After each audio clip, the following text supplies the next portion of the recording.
We're on Telegraph Hill in San Francisco, and we're right above what's been San Francisco's bawdy nightclub district for years and years, since the Barbary Coast. Today I'm going to take you down, and we're going to walk Broadway with a former saloon keeper on this episode of the Attitude Adjustment Hour.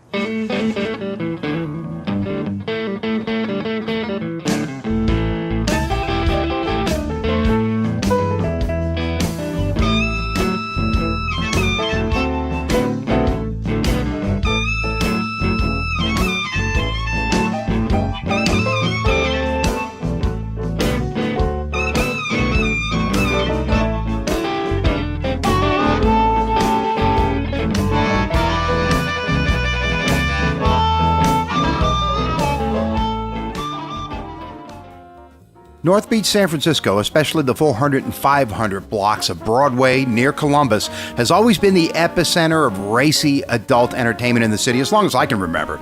Tacky more often than not, one constant is change in this neighborhood. The El Cid nightclub, one-time home of the topless mother of 8, it's now a restaurant bakery with a mural representing music and culture in North Beach. A block south of Columbus and Pacific was the International Settlement. Very little about it was settled or international, but this was a holdover from the Barbary Coast days. The bordellos of the Gold Rush era were gone, but the bawdy bars, strip clubs, burlesque houses, and clip joints remained. And when the action faded on Pacific in the late 50s, it moved full force up to Broadway. Recently, I met a man at Vesuvio that was in the middle of it all. The man's Dick Boyd, former saloon keeper, and he's author of a book, Broadway, North Beach, The Golden Years. We headed together across the street to Specs 12 Adler for the beginning of a walk through 1960s Broadway. Tell me about this place. Tell me about Adler. Well, of course, I was coming down here a couple times in 48, 49 when I was going to San Francisco State. But we mostly hung out at Vesuvio's because we were just talking about football, sports, and shit like that, pardon me.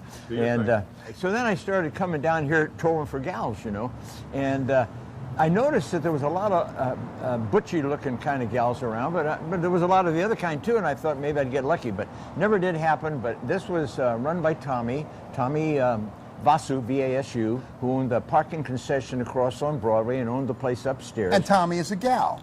Tommy is a gal, but boy, if you didn't know it, she wore a double-breasted suit with one of those wide ties and a big old collar with a big knot up here and a fedora hat with a feather. Oh, my. And pants, Yeah. I asked her one time, do you go to the men's room or the women's room? And she says, are you kidding me? If I went into the women's room, what do you think people would say? And duh, I got it, But it was a great place, and I never did get lucky down here. I got a lot of those phone numbers on the back of the matchbooks that you never...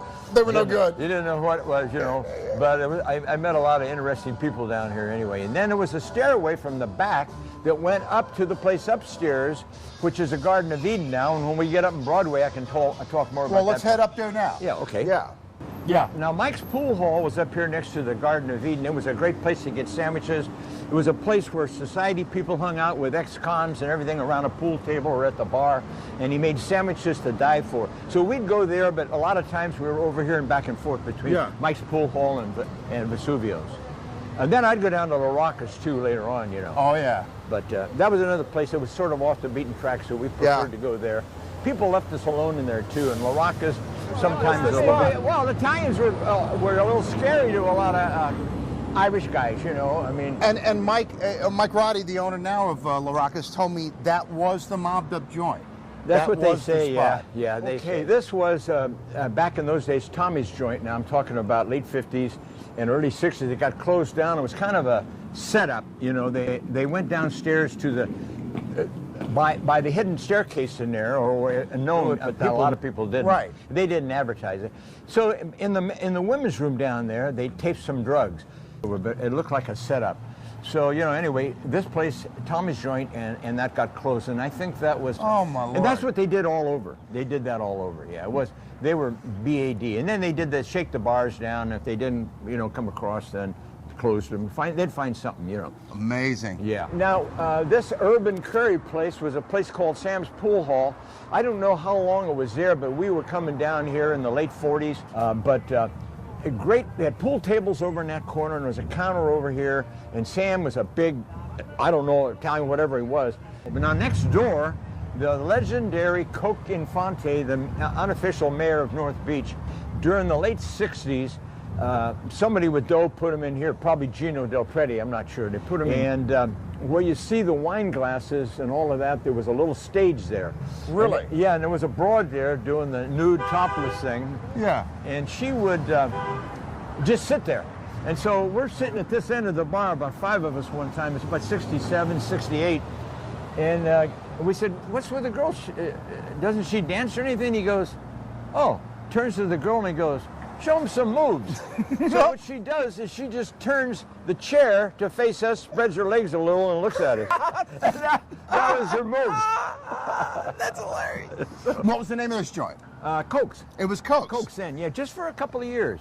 Oh my God! But a lot of guys come in here, like when they shot Bullet. That whole group, Steve McQueen, those guys came in. They love coming in here. Yeah. Well, I love Coke. Coke was a legend. Good. We headed across Broadway to the most famous nightclub of them all, right at the corner of Columbus and Broadway, the birthplace of topless, the infamous Condor Club. So the Condor's famous, Dick. So give me a little bit of history on the Condor. Well, I'm blank. I'm upset at myself for not remembering the guy that had the House of Pisco here, because he was such a great guy. Yeah. And he was the guy that opened the door for Gino Del Preti to get in. So anyway, he'd come by here all the time, and he was tending bar when he was like 16, like a lot of these Italian guys were. So he, anyway, the guy that owned this place, and they were hurting like everybody else.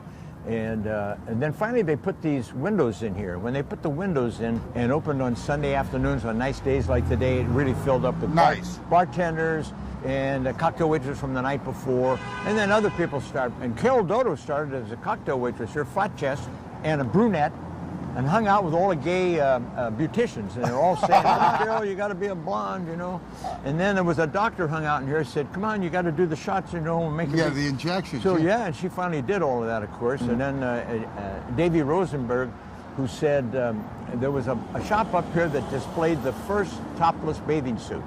And so he saw that and he goes, bingo, you know. So they went for it. And so the topless bathing suit had straps up like this. So they called the cops because they knew that it would be, you know, something that they would be looking at it. I don't know, but the chief or whatever, but certainly the captain from Central and all that was down here. So they didn't know what to say after it was over. And finally they went up to the Moulin Rouge, which was a strip joint up the street, and they looked at what they did up there, and they had pasties on. Okay. They said, okay, fine, if you put pasties on, it's a go. The problem was when Carol would dance, she'd bend over and she'd go like this and then knock the pasties off. You know? So it was Nip City, you know. So you know, that's when eventually a year or so later they finally just go after him. You know, I read an article, and it's an old, I want to say New York Times article, or maybe Life magazine, but it was all about this, and he figured the cops were going to come in and bust him on night one. You know, so Rosenberg's looking at the door and, oh, what's going to happen here? I'm going to go to jail. Well, he told me that night before they did it, he came up to our place and had a drink. And he looked at me and Maurice and he says, well, I may be in jail tonight. Yeah. And of course, like you say, he didn't go, but that was the same night, yeah. It was a fateful night for this street because it was the beginning of the end as far as families and a nice restaurant.